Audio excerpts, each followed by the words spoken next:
Halo pemirsa, apa kabar hari ini? Semoga selalu sehat di masa pandemi ini dan selalu bersemangat untuk menjalani aktivitas. Bagi pemirsa yang harus tetap bekerja di luar rumah, jangan lupa menggunakan masker. Hari ini program Berita News Point hadir menjumpai Anda bersama saya, Amirah Dinda. Selama 30 menit ke depan, News Point akan menyajikan berita terbaru seputar Universitas Brawijaya dan Malang Raya. Jangan kemana-mana, keep on our channel News Point.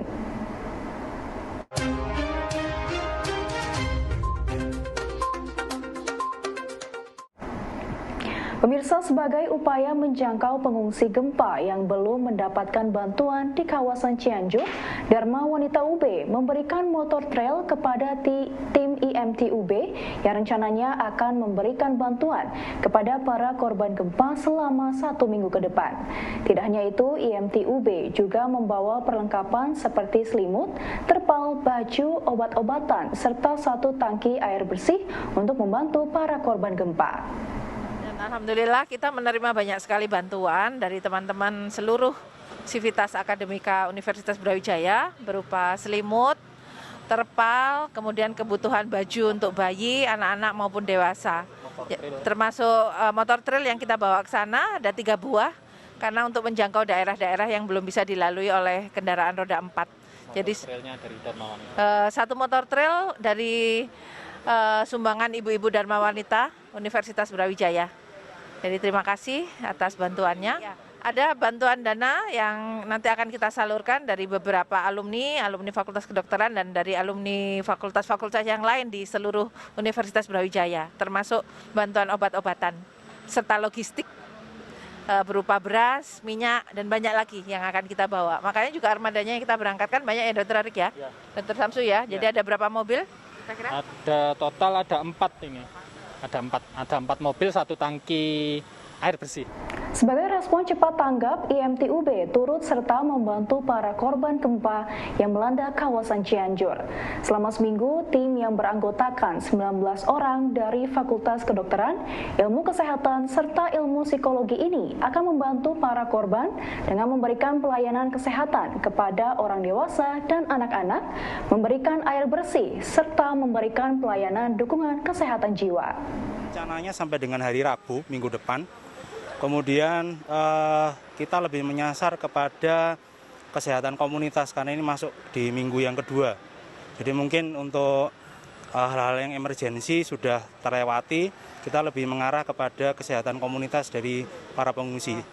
Dari hasil rapat tadi malam disampaikan dapat dukungan penuh dari rektorat, dari BASIS, dari KPRI, beserta juga dari para alumni ya. Para alumni ya sama dosen-dosen, sama karyawan-karyawan, sumbangan banyak sekali dari semua. Jadi ada pihak rektorat, BASIS, kemudian beberapa fakultas ya, Fakultas Pertanian, Fakultas Ekonomi, Fakultas Kedokteran, FISIP, kemudian juga dari titipan-titipan dari organisasi Seminat maupun LSM yang tahu kita mau berangkat kemudian dititipkan, termasuk dari PABDI Cabang Malang dan dari ID serta dari para alumni. Ya, harapannya tim EMT dari Universitas Brawijaya ini tentunya dapat bermanfaat bagi masyarakat yang ada di sana dan juga kita juga bermanfaat juga bagi para donatur yang sudah memberikan bantuan sehingga kita dapat menyalurkan bantuannya ke tangan yang tepat.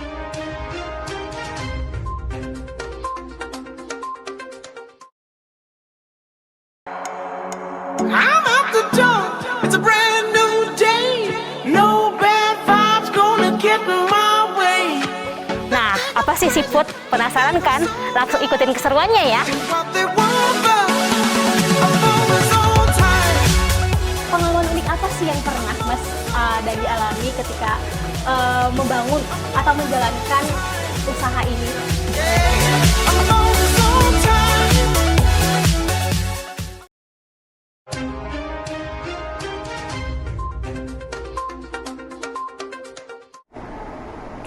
Berdasarkan penelitian International Pollutants Elimination Networks atau IPEN, kandungan bahan kimia atau racun dioksin terparah ditemukan di dekat pabrik-pabrik tahu yang membakar plastik untuk bahan bakar di desa kawasan Jawa Timur. Pembakaran plastik untuk bahan bakar industri ini dapat membahayakan lingkungan dan kesehatan manusia karena jika dilakukan secara tidak sempurna maka dapat melepaskan zat berbahaya. Jadi hasad atau zat racun itu masuk ke dalam tubuh manusia itu melalui beberapa tempat ya. Kalau itu berupa asap itu bisa kita hirup melalui pernafasan ya. Kalau itu bersama makanan tadi itu bisa masuk bersama makanan ya. Bisa juga melalui kulit ya di tempat itu. Nah, ini semua kalau masuk ke dalam tubuh ada yang bisa didegradasi oleh tubuh, jadi dipecah oleh tubuh, di metabolisme dengan tubuh sehingga bisa keluar aman. Tetapi ada zat-zat yang tidak bisa didegradasi atau dipecah oleh tubuh, tidak bisa dimetabolisme oleh tubuh. Nah, ini yang menjadi racun pada manusia. Nah, ini dampaknya bisa macam-macam, ya kan? Memang dampaknya itu efeknya adalah efek kronis, tidak efek akut yang seperti racun, kemudian minum racun, pingsan dan sebagainya, tidak. Jadi ini sedikit, tapi lama-lama itu juga akan menjadi racun pada tubuh manusia. Sebetulnya sudah, ya tadi nanti mungkin kita akan banyak juga studi literatur yang sudah meneliti terkait dengan itu ya. Tapi di Malang kan belum pernah ya dengan pembakaran sampah dioksin itu secara. Jadi memang menurut saya kasus-kasus lingkungan itu jarang sekali yang melakukan penelitian, bahkan padahal itu kan hal yang berbahaya ya kan. Nah itu mudah-mudahan nanti ke depan dengan berhasilnya penelitian ini, penelitian environment itu sangat penting. Ini nanti juga akan bisa menggugah para pemangku kepentingan itu bahwa environment kita itu perlu dilakukan perbaikan, pembenahan ya dengan melakukan riset karena nanti akan terjadi atau akan ditemukan hal-hal yang memang signifikan itu berpengaruh pada kesehatan manusia. Nah, ini bisa dicegah. Nah, kalau kita misalkan menemukan sesuatu, ini loh indikator yang tidak diperbolehkan. Nah, makanya jangan membakar sampah plastik. Nah, gitu, bakarlah sampah yang itu misalkan kayu, kertas, it's okay ya. Tetapi kalau plastik itu ada zatnya itu dioksin, talat dan sebagainya itu banyak sekali itu komposisinya. Nah, ini kalau misalkan dihirup oleh manusia dan masuk ke dalam tubuh tidak bisa dipecah atau didegradasi bisa akan menjadi racun pada tubuh manusia. Prosesnya kan panjang ya. Nah, mungkin juga nggak cukup itu, tapi mengikut sertakan kader-kader yang ada di masyarakat, ya kan? Kader-kader kan lebih dekat dengan masyarakat yang sudah pernah waktu itu ya saya ceritakan Smart Health itu sudah punya kader-kader terutama di Kabupaten Malang ya. Nah, itu yang kita minta ditolong nanti ya, itu sebagai yang langsung berhubungan dengan masyarakat. Nah, kita nanti mungkin di pengolahan data, di datanya, kemudian nanti kan juga akan publish dan sebagainya. Itu yang kita manage lah semuanya di situ ya, sampai sedananya itu kita luncurkan ke masyarakat. Ya. Pemirsa, perkembangan teknologi digital semakin pesat, khususnya semenjak pandemi COVID-19. Hal ini juga mendorong perilaku masyarakat untuk berbelanja secara daring. Maka tak heran, platform perdagangan elektronik menjadi laris manis sebagai pilihan masyarakat untuk berbelanja dan bertransaksi. Digitalisasi UMKM merupakan langkah dalam mengakselerasi pengembangan UMKM digital di tengah pesatnya perkembangan teknologi digital. Sebenarnya kegiatan hari ini merupakan salah satu pelaksanaan kegiatan dari CSR dan Reksa. Jadi kita memang ada program dan sesuai arahan dari Kementerian BUMN juga, yaitu memberikan pelatihan untuk pengembangan UMKM. Jadi karena memang kita selama ini kerja sama EPPM Universitas Brawijaya, jadi memang kita mengadakan pelatihan hari ini dengan tema Go Digital. Go Digital ini kan meluaskan market dari penjualan produk-produknya UMKM ya, apalagi kan sekarang sekarang ya, sebenarnya sudah umum ya kalau untuk menjual secara online, tapi dengan memberikan pelatihan sekali lagi mungkin mereka mendapat ide baru, dapat teknik baru, tips baru, mungkin sudah ada yang melaksanakan, tapi dengan memberikan pelatihan lagi mereka jadi bisa menambah ilmunya untuk menjual produknya melalui lini-lini marketing yang secara digital. Banyak sebenarnya. Tentunya ke depannya karena memang banyak mitra binaan Dana Reksa yang ada di Malang dan sekitarnya,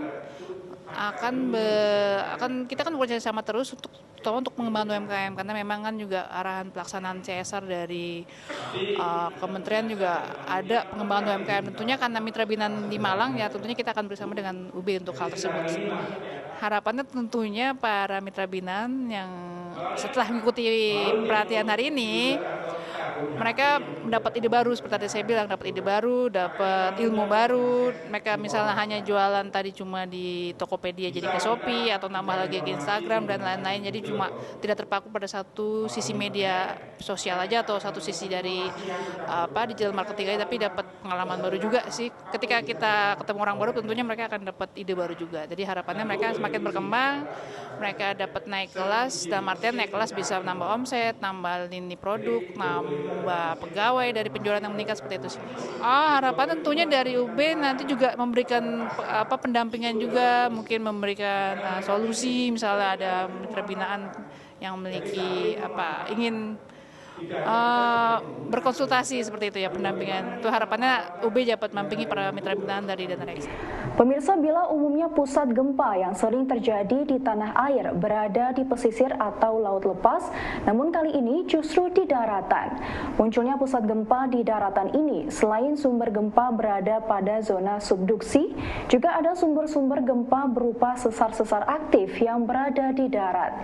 Sehingga meski dengan kekuatan magnitudo 5,6 skala Richter menimbulkan kerusakan cukup parah, bahkan menimbulkan banyak korban jiwa. Ini di sana itu ada patahan Cimandiri, patahan yang lain itu sudah digambarkan.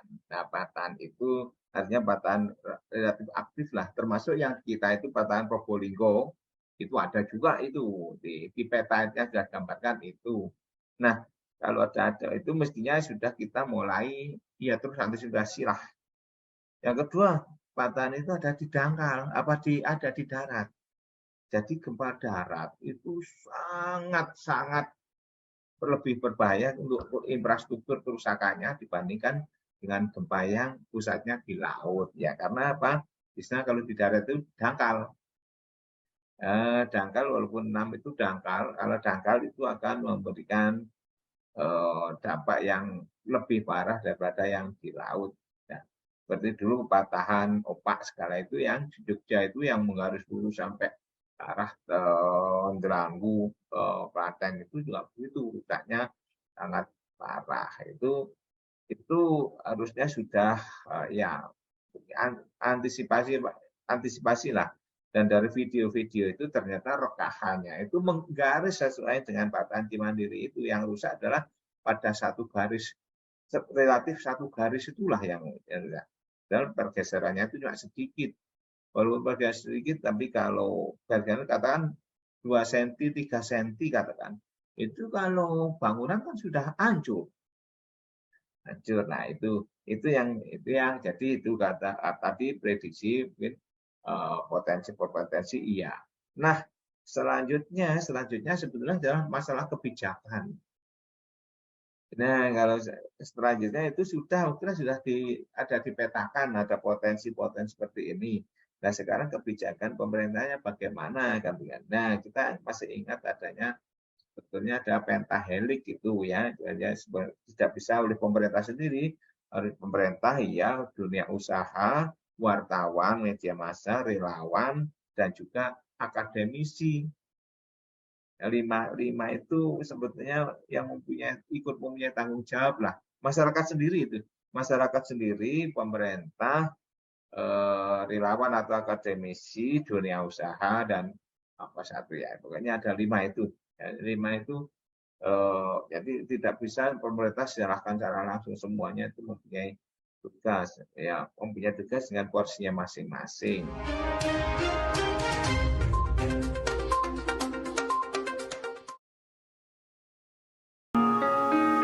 Ya, mana yang kau pilih? Memberi perhatian atau berusaha tak peduli? Dan mana yang lebih melelahkan, berjuang atau melupakanmu kini? Tak lelahkah kau berpura-pura untuk mendapatkan perhatianku? Aku tak peduli, ku tak tahan lagi. Ku sudah tak punya waktu untukmu lagi. Is anybody real here? Is anybody real here? Aku tak peduli.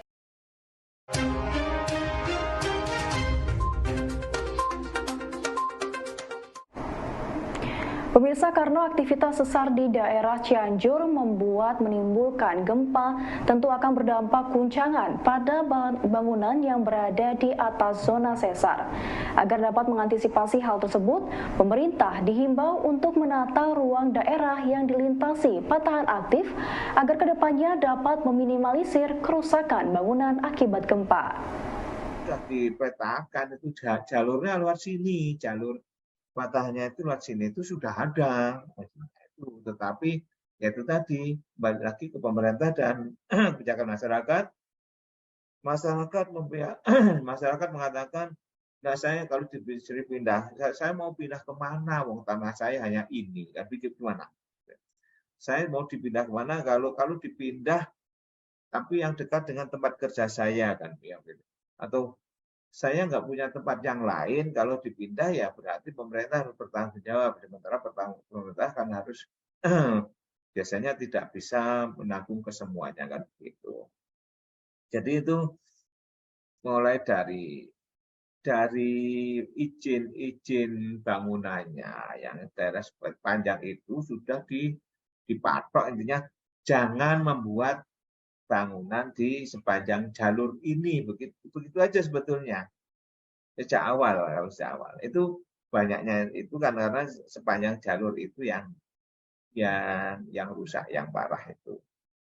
Tentang ada yang tidak rusak, ada beberapa yang ditunjukkan ini tidak apa-apa, itu ya alhamdulillah begitu ya, kita tidak bisa mengatakan adanya sebuah mukjizat atau apa, kita dari sini kan tidak.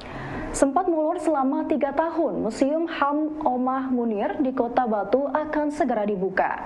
Hal ini dilakukan setelah adanya kesepakatan antara Pemkot Batu dan pihak Yayasan Omah Munir. Museum yang diperkirakan akan selesai pada Desember mendatang dibangun pada lahan milik Pemkot Batu seluas 2.200 meter persegi di Kelurahan Sisir, Kecamatan Batu dengan kapasitas maksimal hingga 500 orang. Nanti di Sultan Halim, di dekat BNN. Sultan Halim. Bangunan baru ya? Bangunan baru, sekitar 2.000 meter. Jadi dengan dulu pernah sudah kita arsitekturnya kita lombakan dan dimenangkan oleh tingkat nasional ya, yang memenangkan dari Jawa Barat. Jadi sudah dibangun dan monggo kalau mau lihat, tapi memang belum finish karena nanti ada setelah kerjasama ini baru kita akan bikin koordinasi bersama apa saja yang harus kita isi dan sebagainya. Kemungkinan kami sih sedang melihat karena mepetnya waktu ya, sebetulnya kemarin kita mau membuat sesuatu untuk hari HAM dan hari lahirnya almarhum 8 Desember. Jadi 10 Desember juga kan hari HAM. Jadi kita biasanya bikin rangkaian. Kita sebetulnya sudah punya semacam tinggal aplikasi di situ, tapi kan sekali lagi soal tenaga, soal ini tentang game hak asasi manusia. Jadi itu nanti kemungkinan yang akan kita taruh dulu. Jadi baru proses kan nggak bisa langsung. Semoga cepat. Pemirsa, meski sempat tertunda, Museum Omah Munir yang digagas sejak tahun 2019 silam ini akan segera diresmikan. Yayasan Omah Munir dan Pemkot Batu telah melakukan penandatanganan kesepakatan kerjasama dalam pengelolaan museum ini ke depannya. Selain menjadi tempat memajang barang-barang peninggalan mendiang pahlawan HAM, museum ini juga akan menjadi pusat pendidikan HAM. Ini akhirnya setelah sekian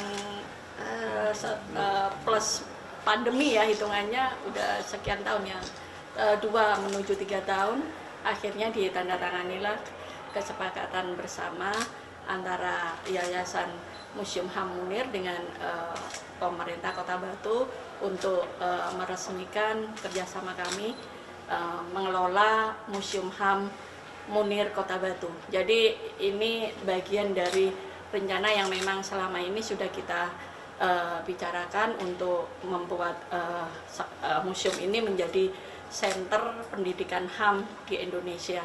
Dan ini bagian dedikasi negara juga lewat pemerintah Kota Batu terhadap hak asasi manusia. Baik pemirsa, informasi tadi sekaligus menutup perjumpaan kita hari ini.